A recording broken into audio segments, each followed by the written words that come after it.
میں نے قرآن مقدس سے جس آیت کریمہ کی تلاوت کرنے کا اپنے آپ کو مشرف کیا ہے،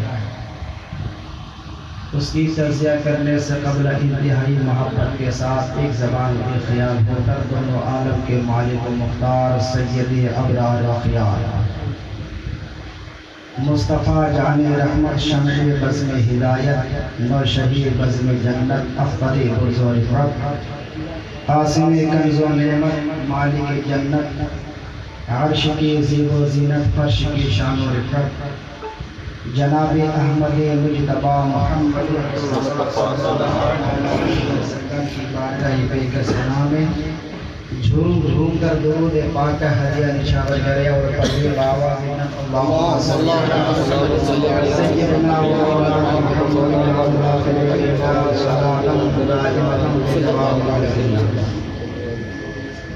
معزز سامعین، کرسی پر بیٹھ کر تو میں تقریر نہیں کرتا، لیکن ہمت جٹایا ہوں کہ حضرت کے سامنے اگر بیٹھ جاؤں تو کہیں نہیں بیٹھ جاؤں گا، ناراض مت ہوئیے۔ معزز سامعین، آئیے آغاز جلسہ سے پہلے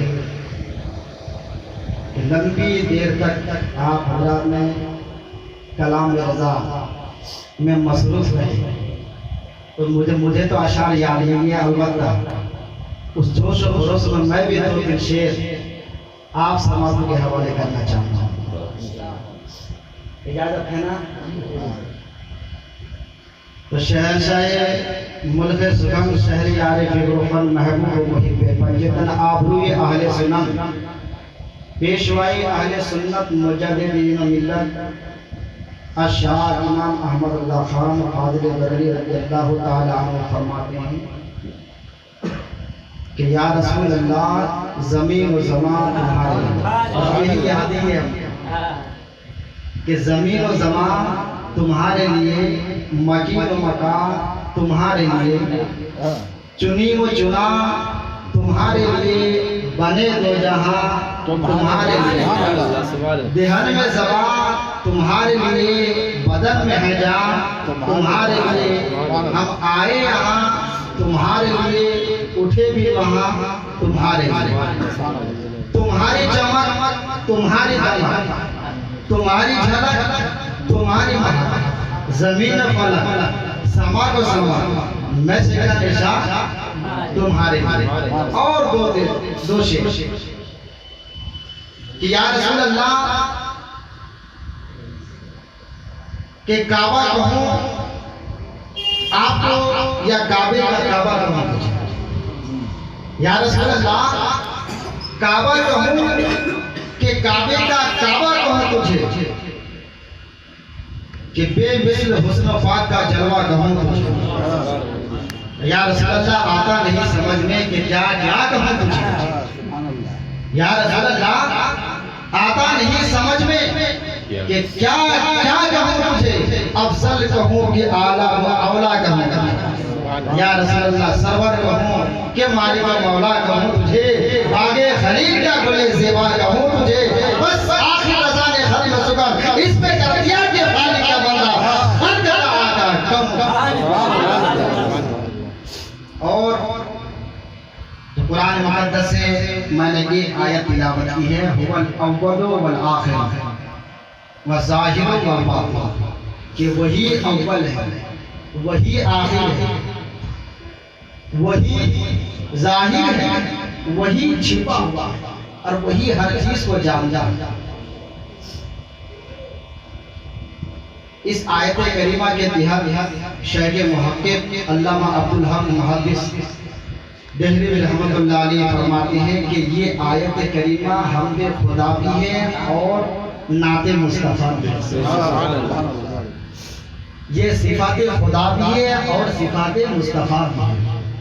اور اسی آیت کی روشنی میں علامہ ڈاکٹر اقبال علامہ کہہ دیا، ڈاکٹر اقبال صاحب یعنی علامہ نہیں کہنا چاہیے، شاعر بخاری لکھتے ہیں کہ بہت سارے علماء یا ہم جیسے لوگ علامہ ڈاکٹر اقبال کر کے کہتے ہیں، تو علامہ نہیں کہنا چاہیے، اس لیے کہ وہ علامہ نہیں تھے، بہت بڑے شاعر تھے، دل میں عشق رسول کی تڑپ تھی جس کی وجہ سے اچھے اچھے اشعار بیان کر رہے تھے۔ بہرحال ڈاکٹر اقبال فرماتے ہیں کہ نگاہ عشق و مستی میں وہی اول وہی آخر، نگاہ عشق و مستی میں وہی اول وہی آخر، وہی یاسین وہی طہا وہی یاسین، وہ دنائے سبل ختم رسول مولائے کل جس نے غبار راہی کو بخشے فروغ وادی سے۔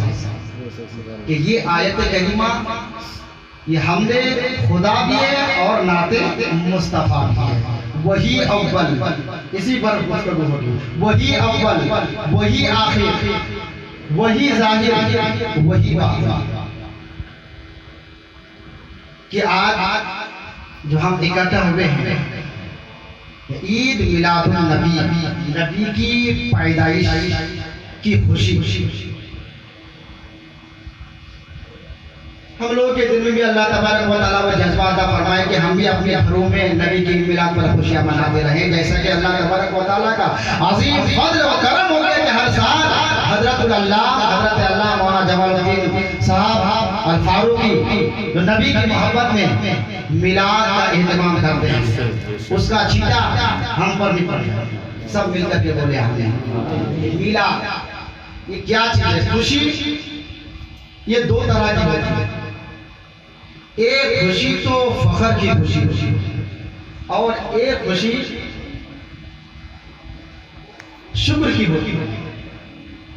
فخر کی خوشی یہ اللہ تعالیٰ کو پسند نہیں ہے، کیونکہ فخر کی خوشی میں انسان کی نظر یہ اپنے ذات پر ہوتی ہے، اس میں غرور ہوتا ہے، اس میں تکبر ہوتا ہے، اس میں ناجائز حرکتیں ہوتی ہیں، ناچنا گانا ڈھول تماشے بجانا، یہ ساری چیزیں اس میں ملوث ہوتی ہے۔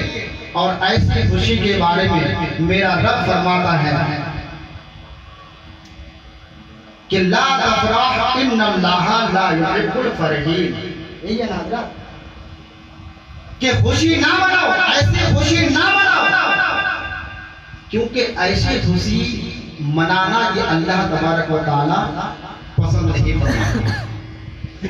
اور ایک ہوتی ہے شکر کی خوشی، وہ خوشی ہمیں منانی چاہیے، کیونکہ شکر کی خوشی میں انسان کی نظر اپنے ذات پر نہیں بلکہ رب رحمان پر ان کی نظر ہوتی ہے، زبان پر اللہ اور اس کے رسول صلی اللہ علیہ وسلم کے ترانے ہوتے ہیں، سر برگئے خداوندی میں جھکا ہوا ہوتا ہے، زبان پر نعت نبی صلی اللہ علیہ وسلم ہوتی ہے۔ اور ایسی خوشی کے متعلق میرا رب قرآن مجید میں ارشاد فرماتا ہے کہ فَلْيَفْرَحُوا هُوَ خَيْرٌ مِّمَّا يَجْمَعُونَ، ایسی خوشی مناؤ، اور یہ خوشی منانا سب سے بہتر ہے اس خوشی سے جو تم اپنے گھروں میں جمع کر۔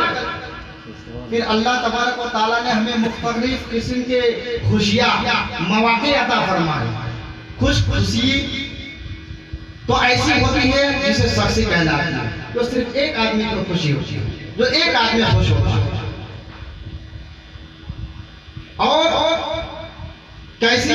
مثلا شادی کی خوشی، عقیقہ کی خوشی، منگنے کی خوشی، یہ ساری خوشیاں ہیں، لیکن ان تمام خوشیوں میں ایک خوشی جو صرف ایک شخص کو خوش کرتا ہے۔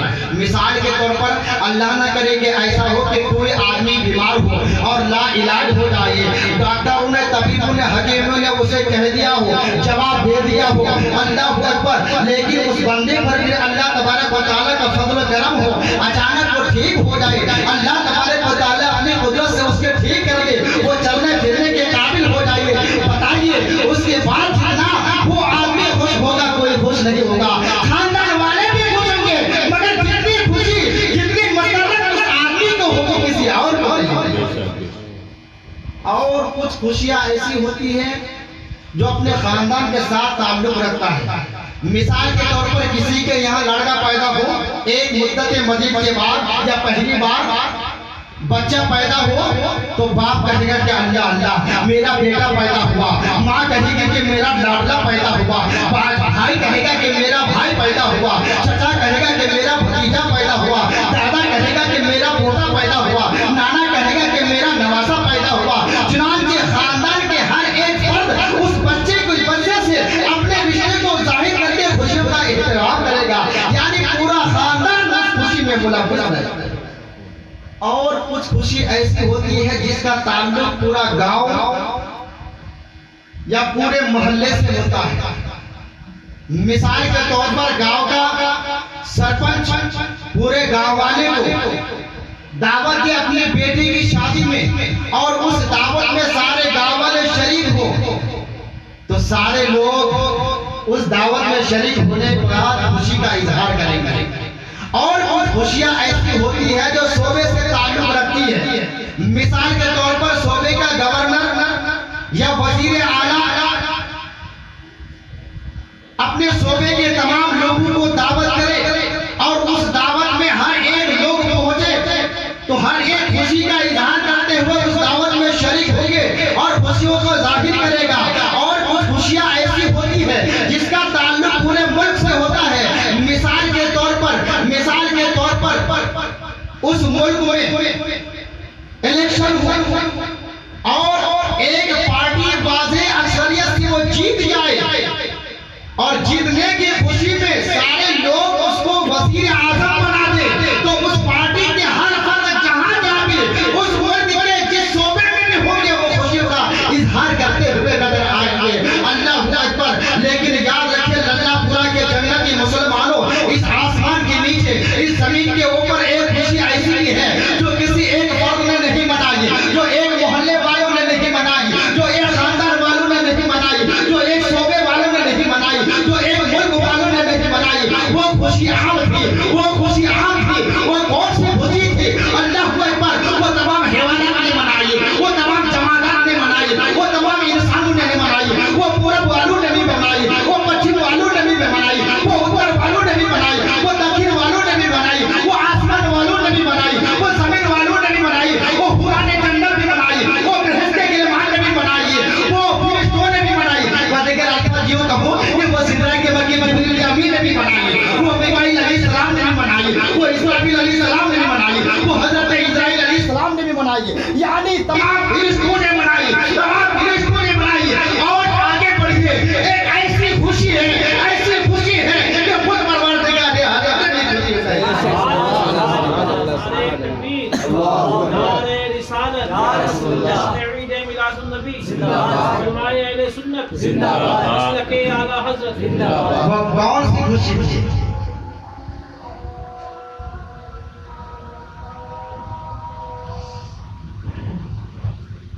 وہ کون سی خوشی تھی؟ وہ آمد سرکار کی خوشی تھی، محبت سے سبحان۔ وہ ولادت باسعادت رسول اکرم صلی اللہ تعالی علیہ وسلم کی تھی۔ پھر خوشیاں کی عمریں جو ہیں مختلف ہوا کرتی ہیں۔ کیوں کہ کچھ خوشی تو ایک لمحے کے لیے ہوتی ہے، کوئی خوشی تو ایک ساتھ کے لیے ہوتی ہے، کوئی خوشی تو ایک مہینے کے لیے ہوتی ہے، کوئی خوشی تو سال بھر کے لیے ہوتی ہے، کوئی خوشی تو متعدد سال کے لیے ہوتی ہے۔ مگر ولادت بسعادت کی ایسی خوشی ہے کہ غلامان مصطفیٰ پیغمبر اعظم صلی اللہ علیہ وسلم کی ولادت بسعادت سے لے کر کے آج تک خوشیوں کا اہتمام کرتے ہیں، اور ہمیں یقین ہے کہ کل قیامت تک یہ غلام مصطفیٰ خوشیوں کا اہتمام کرتے ہوئے نظر۔ یہ سرکار مصطفیٰ صلی اللہ تعالیٰ علیہ وسلم کی ولادت بسعادت کی خوشی، وہی اول، وہی آخر، وہی ظاہر، وہی باطن، وہ ہر چیز کو جانتا ہے۔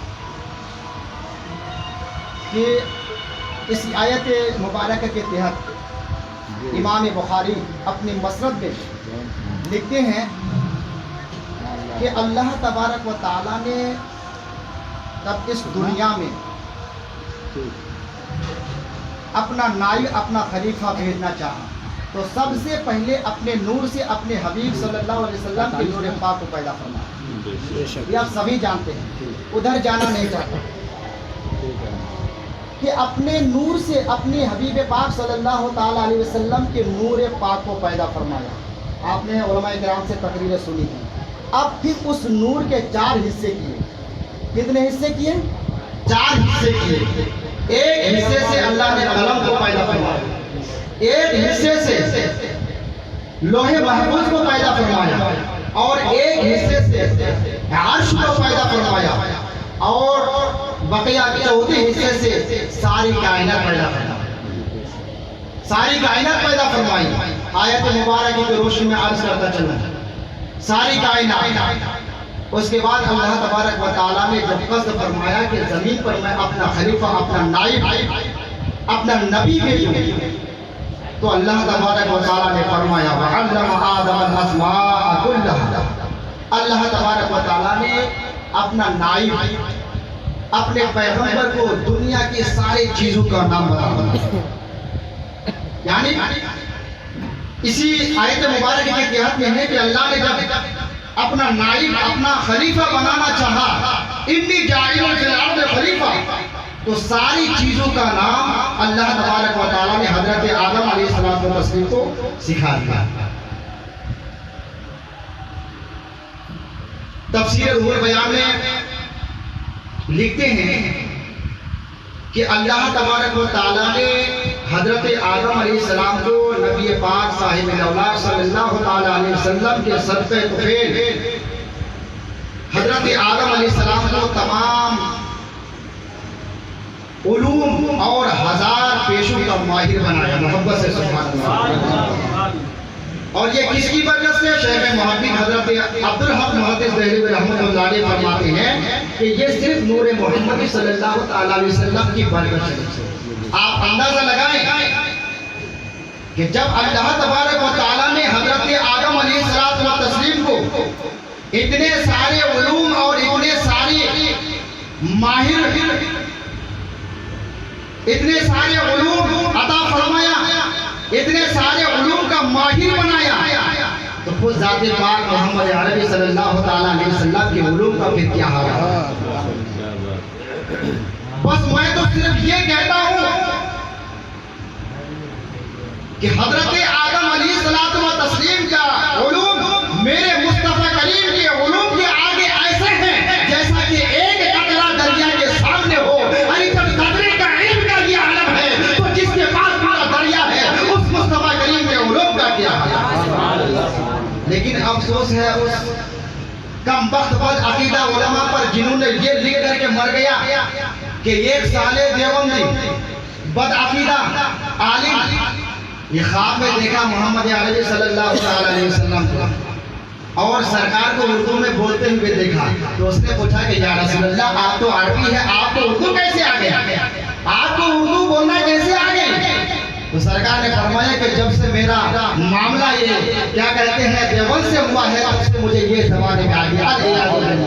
ارے ہوش میں آ جاؤ، ابھی بھی توبہ کا دروازہ کھلا ہے، ورنہ اللہ کی ایسی مار مارے ہوئے پڑے گی کہ یہاں بھی برباد ہو جاؤ گے، وہاں بھی برباد ہو جاؤ گے، یہاں بھی منہ دکھانے کے قابل نہیں رہو گے اور وہاں بھی منہ دکھانے کے قابل نہیں رہو گے۔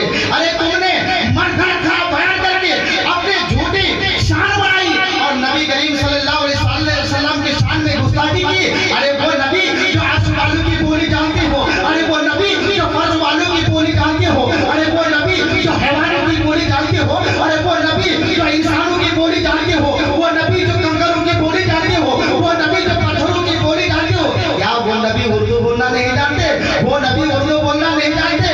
ہوش میں آ جاؤ ورنہ قیامت آنے سے پہلے اللہ کی بات پر عرض میں یہ کر رہا تھا کہ اللہ تبارک و تعالیٰ نے حضرت آدم علیہ السلام کو تمام چیزوں کا علم عطا فرمایا۔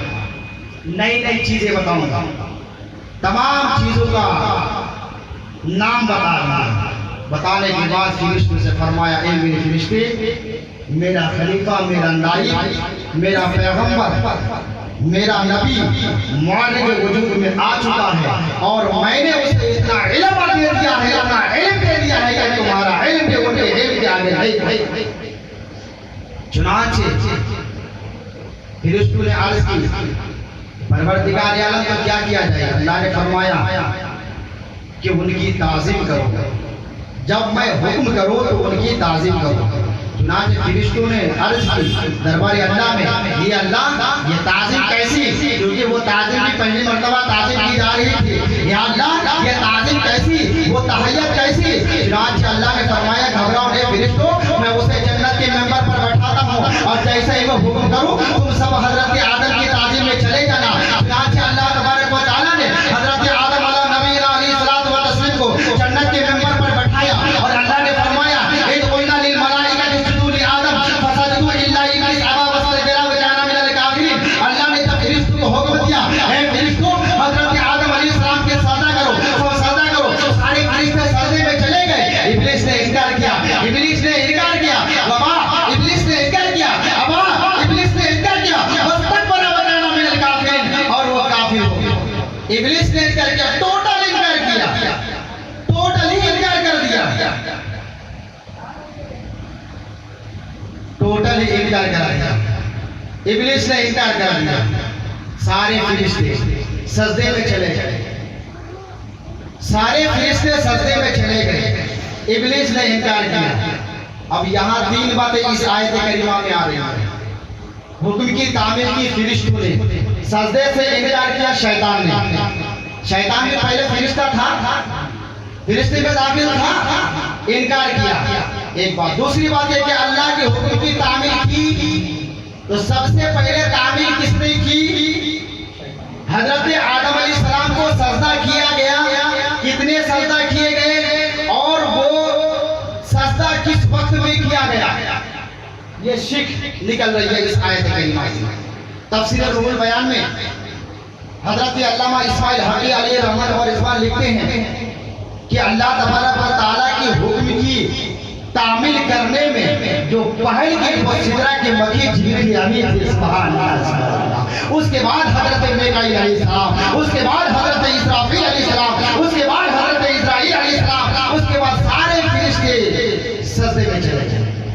اور کتنے سجدے کیے گئے؟ 3 سجدے کیے گئے، 3 سجدے کیے گئے حضرت آدم علیہ السلام، 3 سجدے کیے گئے۔ اور کب کیا گیا؟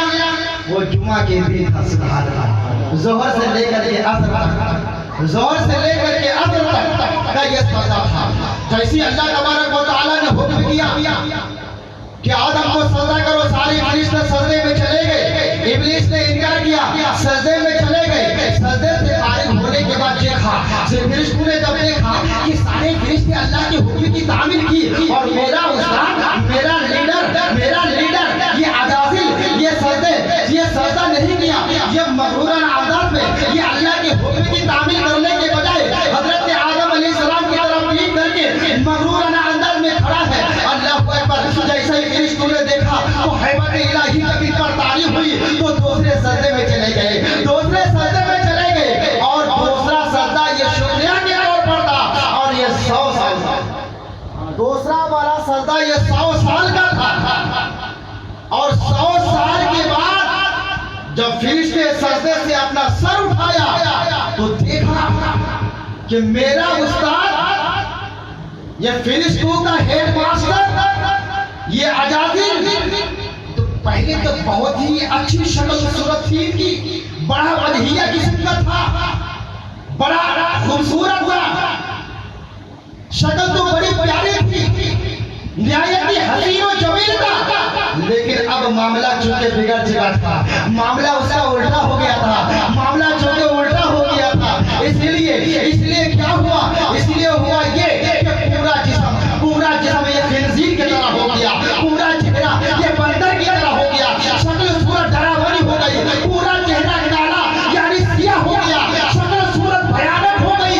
فرشتوں نے جب یہ منظر دیکھا، حیبت الہی جب ان پر تعریف ہوئی تو تیسرا سجدہ کیا، اور یہ تیسرا سجدہ یہ 500 سال کا، تیسرا سجدہ یہ 500 سال کا سجدہ تھا۔ 500 سال کے بعد جب فرشتے اپنا سر اٹھایا، سر اٹھانے کے بعد اللہ نے فرمایا کہ ما منعك اللہ تسجد اذ امرتک، اے شیطان جب میں نے تجھے حکم دیا تھا تعظیمی سجدہ کرنے کا تو تو نے کیوں نہیں سجدہ کیا؟ تو اس نے جواب دے دیا انا خیر منہ، میں اس سے بہتر ہوں، میں اس سے بہتر ہوں، اس لیے میں اس سے بہتر ہوں کہ وہ مٹی سے بنائے گئے میں آگ سے۔ میں یقین کی پوری قوت سے کہتا ہوں کہ سب سے پہلے اللہ کے کسی نوری فرشتوں نے یہ اللہ کے نبی کو خالی نہیں کہا، اللہ کے نبی کو بشر نہیں کہا، جس نے اللہ کے نبی کو اللہ کے پیغمبر کو خالی اور بشر کہا وہ فرشتوں کا ہیڈ ماسٹر وہ شیطان تھا، وہ شیطان تھا، اور یہ جنت میں جاتا تھا، یہ جنت میں جاتا تھا، جھولے پر بیٹھتا تھا، جھولا جھولتا تھا اور بڑے کھپے سے بڑھتا تھا، لیکن اللہ نے اسے باہر کر دیا، اللہ نے اسے باہر کر دیا۔ ارے کیا سمجھے صرف تعظیم نبی سے انکار، ارے تعظیم نبی سے انکار تو پتہ یہ چلا کہ اگر کوئی دنیا میں اگر کوئی تعظیم نبی سے انکار کرنے والا جنت میں ہوتا ہے تو اللہ خود اسے باہر کر دیتا ہے، اللہ خود اسے باہر کر دیتا ہے۔ ارے یارو تم بھی اگر ایسی حرکت یہاں کرو گے تو اندر کیسے جاؤ گے؟ ارے جس بات پر وہ باہر نکلا ہے اسی بات کو تم بھی یاد دہراؤ گے تو اندر جاؤ گے کیسے؟ اندر جاؤ گے کیسے؟ بہرحال عرض یہ کر رہا تھا کہ اللہ نے پوچھا کہ تمہیں کس چیز نے منع کیا، تمہیں کس چیز نے منع کیا سجدہ کرنے سے؟ اس نے یہ کہا کہ انا خیر منہ، اے اللہ مجھے یہ گوارا نہیں ہے کہ میں اس بشر کو سجدہ کروں جس کو تو نے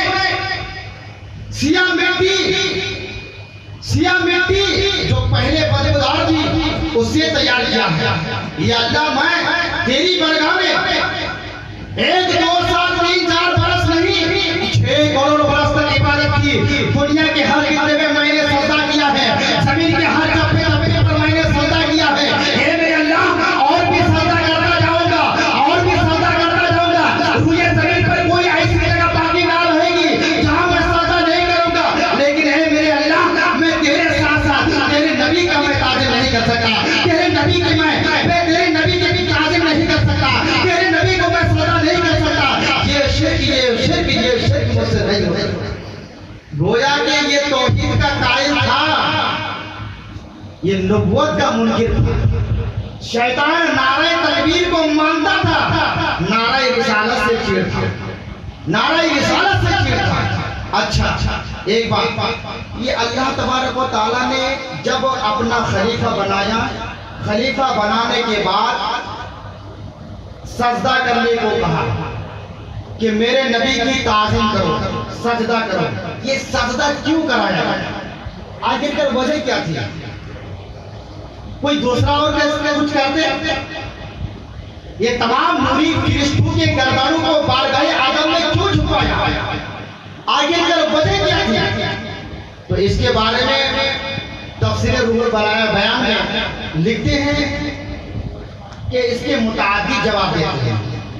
کچھ علماء کرام کا کہنا تو یہ ہے کہ اس لیے بارگاہ آدم میں تمام فرشتوں کی گردنوں کو جھکوایا کہ حضرت آدم علیہ السلام علم کے لحاظ سے تمام فرشتوں سے آگے بڑھ گئے۔ محبت سے سبحان اللہ۔ اور کچھ بزرگان دین کا کہنا یہ ہے کہ حضرت آدم علیہ السلام روئے زمین پر لانے والوں میں سب سے پہلے لانے والے انسان تھے، اسی لیے اللہ نے تمام فرشتوں کی گردنوں کو بارگاہ آدم میں جھکایا۔ اور بعض بزرگان دین کا کہنا یہ ہے کہ نسل انسانیت کی بنیاد آخری سب سے پہلے رکھنے والے تھے، جس کی وجہ سے تمام فرشتوں کی گردنوں کو بارگاہ آدم میں جھکایا۔ لیکن میں آپ کو بتاؤں کہ بارگاہ آدم میں تمام فرشتوں کی گردنوں کو کیوں جھکوایا؟ اپنی طرف سے نہیں۔ امام المفسرین حضرت امام راضی رحمت اللہ تعالی علیہ اپنے کتاب میں لکھتے ہیں کہ اللہ تبارک و تعالیٰ نے تمام فرشتوں کی گردنوں کو بارگاہ آدم میں کیوں جھکوائی؟ اس کی وجہ یہ لکھتے ہیں کہ ان الملائکۃ امروا بالسجود لآدم لأجل ان نور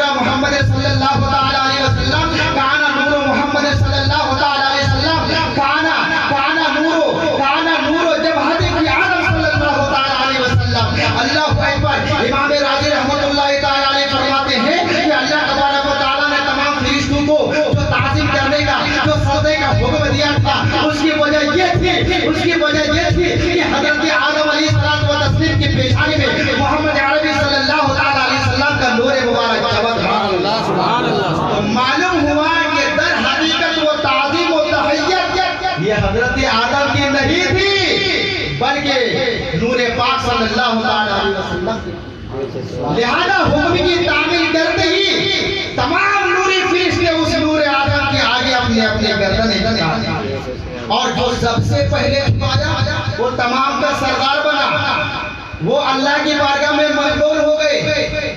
سب سے پہلے کس نے پہل کی؟ آئیے سب سے پہلے پہل کس نے کی؟ حضرت جبریل امین نے کی، حضرت جبریل امین نے کی۔ جبریل امین سب سے پہلے پہل کی، تمام فرشتوں کا سردار بنایا، تمام فرشتوں کا ہیڈ ماسٹر بنا دیا، بارگاہ خداوندی وہ مقبول ہو گئے۔ کیسے سردار بنا؟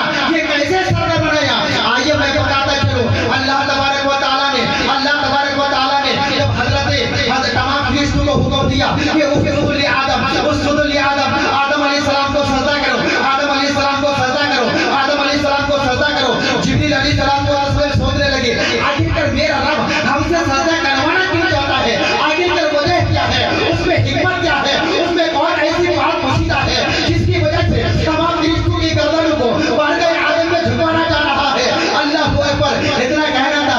حضرت جبریل امین سوچنے لگے، سوچتے حضرت آدم علیہ السلام کے جسم اطہر کو دیکھنا شروع کیا۔ پہلے قدم مبارک کو دیکھا، کوئی بات نہیں، پنڈلی مبارک کو دیکھا، کوئی بات نظر نہیں آئی، پھر قبر مبارک کو دیکھا، کوئی بات سامنے نہ آئی، پھر ناک کی طرف جب نگاہ ڈالی کوئی بات نہیں، اس کے بعد جب سینے مبارک کی طرف دیکھا کوئی بات نہیں، اور جب چہرے مبارک کی طرف دیکھا تو دیکھا کانا اپنی جماعت نور محمد صلی اللہ علیہ وسلم کہ حضرت آدم علیہ السلام کی پیشانی میں محمد عربی صلی اللہ علیہ وسلم کا نور چمک رہا ہے۔ جبریل علیہ السلام سمجھ گئے کہ بس یہی وجہ ہے، سجدہ کرانے میں یہی وجہ ہے، یہی راز ہے۔ آؤ جلدی جلدی سجدہ کرو، اللہ کی حکم کی تعمیل کرو، کہیں ایسا نہ ہو کہ مجھ سے پہلے کوئی فرشتہ دیکھ لے اور مجھ سے پہلے سجدہ کر لے اور اللہ کو خوش کر کے انعام نہ لے کے چلا جائے۔ جبریل نے نہ آئے دیکھا نہ پائے دیکھا، نہ آگے دیکھا نہ پیچھے دیکھا، فوراً سجدے میں چلے گئے، فوراً سجدے میں چلے گئے۔ اللہ نے فرمایا ہے جبریل کیا بات ہے؟ جب میں نے حکم کیا تمام فرشتوں نے توقف کیا، آپ نے ذرہ بھر کا توقف نہیں کیا، حکم پاتے ہی سجدے میں چلے گئے۔ آخر کر بات کیا ہے؟ جبریل امین نے عرض کیا یا اللہ کیا بات ہے؟ تو نے اپنے خلیفہ، اپنے نائب، اپنے پیغمبر، اپنے نائب کی پیشانی میں کیا رکھا ہے؟ چنانچہ اللہ نے فرمایا جبریل خاموش ہو جاؤ، چپ ہو جاؤ، یہ میرے راز کی بات ہے، راز کی بات ہے، اس راز کو خاص مت کرنا، یہ میرا راز ہے اور اس راز کا امین تو ہے۔ اے جبریل تو نے سب سے پہلے میرے نبی کی تعظیم کر کے مجھے خوش کر دیا ہے۔ آج کے بعد یہ الہی میری بارگاہ سے لیتا جا کہ آج کے بعد تو توریت کا حافظ ہے، آج کے بعد تو زبور کا حافظ ہے، آج کے بعد تو انجیل کا حافظ ہے، آج کے بعد تو قرآن مجید کا حافظ ہے، تو ہر نبی کا تو سامع ہے، تمام فرشتوں کا وہ ہیڈ ماسٹر ہے۔ جبریل امین تیرا نام ہے، سدرۃ المنتہا تیرا سبحان اللہ، اللہ اسی لیے سجدہ کرایا۔ اچھا اور یہ بات آخری بات، اس کے بعد پھر رخصت ہو جاؤں گا۔ آخری کہ اللہ علام الغیوب ہے کہ نہیں ہے؟ ہر چھپی چیز کو جانتا ہے کہ نہیں؟ جانتا ہے۔ تو اللہ کو پتا تھا، اللہ جانتا تھا کہ ایک دن یہ شیطان میری بارگاہ سے رسوا ہو کر کے نکلے گا۔ اللہ جانتا تھا، تو جاننے کے باوجود یہ تمام فرشتوں کا ہیڈ ماسٹر کیوں بنایا؟ یہ بیت المعمور کا یہ خطیب کیوں بنایا؟ اتنا بڑا مقام کیوں عطا کیا؟ تمام فرشتوں کا لیڈر کیوں بنایا؟ جبکہ اللہ ہر چیز کو جانتا تھا، اس کی کیا وجہ؟ تو اس کی وجہ یہ ہے، علماء بیان فرماتے ہیں کہ اللہ تبارک و تعالیٰ ہر چھپی چیز کو جانتا ہے اور ہر چیز سے، ہر آنے والے ہر چیز سے باخبر ہے۔ اللہ جانتا یہ بھی تھا کہ یہ شیطان میری بارگاہ سے ایک دن ذلیل و رسوا ہو کر کے نکلے گا، لیکن اس کے باوجود اتنا قرب، بیت المعمور کا خطیب، بیت المعمور کا امام، بیت المعمور کا خطیب، تمام فرشتوں کا سردار بنایا۔ اسی لیے بنایا تاکہ کوئی شخص اپنے علم پر، اپنے تقوی پر، اپنے زہد پر یہ غرور نہ کرے، یہ نشہ نہ کرے، اور اپنے زہد و تقوی کی بنیاد پر میرے کسی نبی یا کسی پیغمبر کی شان میں گستاخی نہ کرے، بے ادبی نہ کرے۔ کیوں؟ اس لیے کہ میرے نبی کی بارگاہ، میرے نبی کی چوکھٹ، میرے نبی کا در وہ در ہے کہ یہاں بے ادبی کرنے پر، یہاں گستاخی کرنے پر، یہاں اس کے سارے علم، سارے تقوی اس کے منہ پر مار دیے جاتے ہیں، اس کے منہ پر مار دیے جاتے ہیں۔ یہ اللہ تبارک و تعالیٰ آنے والے انسانوں کو یہ درس دینا چاہتا تھا، یہ مزاج دینا چاہتا تھا، یہ مزاج دینا چاہتا تھا کہ کوئی بھی انسان اپنے تقوی پر، اپنے تقوی پر ناز نہ کرے، اور کسی بھی میرے پیغمبر کی شان میں گستاخی نہ کرے۔ اور دیکھا نا، میں نے شیطان کو تو مولوی بنا کر کے مارا، عالم بنا کر کے مارا، شاہد بنا کر مارا، ورا بنا کر مارا، متقی بنا کر مارا۔ کیوں؟ تاکہ سارے متقیوں کو، سارے عالموں کو، سارے صوفیوں کو، سارے پیروں کو، سارے عابدوں کو یہ معلوم ہو جائے کہ صوفی بننا، عالم بننا، زاہد بننا، متقی و پرہیزگار بننا، پیر بننا اس وقت تک کامیاب نہیں ہوتا جب تک کہ دل میں عشق مصطفیٰ نہ ہو، جب تک کہ رسول اللہ کی محبت نہ ہو، جب تک کہ رسول اللہ کی اطاعت، رسول اللہ کی محبت و الفت دل میں نہ ہو، تب تک کہ یہ تقوی، زہد و علم کامیاب نہیں ہوگا۔ ایسا ہی حال ہوگا، ایسا ہی حال ہوگا۔ شیطان کو صرف حضرت آدم علیہ السلام کو مٹی دیکھتا رہا، بشر دیکھتا رہا، بشر دیکھتا رہا۔ کاش وہ بھی اگر محمد عربی کا نور دیکھتا ان کا بھی کام بن جاتا۔ ان کا توبہ قبول ہو سکتا ہے کہ نہیں؟ بات ہے، ان کا توبہ قبول ہو سکتا ہے کہ نہیں؟ ان کے بارے میں لکھتے ہیں کہ ہاں ختم اللہ علی قلوبہم، اللہ نے تو کافروں کے دل پر مہر مار دی، خطاب کو پہرا بٹھا دیا، تو اسے کوئی توڑ نہیں سکتا۔ لیکن ایک چانس اس کو ملے گا کل قیامت کے میدان میں۔ ابلیس کو بارگاہ خداوند میں پیش کی جائے گا، اور اللہ فرمائے گا کہ اے ملعون، ابھی بھی وقت ہے، تم میرے نبی کی تعظیم کر لے، تمہارے سارے گناہوں کو معاف کروں، کیونکہ آج میرا چلے گا، میں احکم الحاکمین ہوں، اب بھی وقت ہے، تعظیم نبی کر لے، تمہارے سارے گناہوں کو معاف کروں۔ تو اس وقت بھی وہ ملعون کہے گا، یہ اللہ اگر تعظیم نبی کرنا ہوتا تو اسی وقت کر لیتا، اگر تعظیم نبی کرنا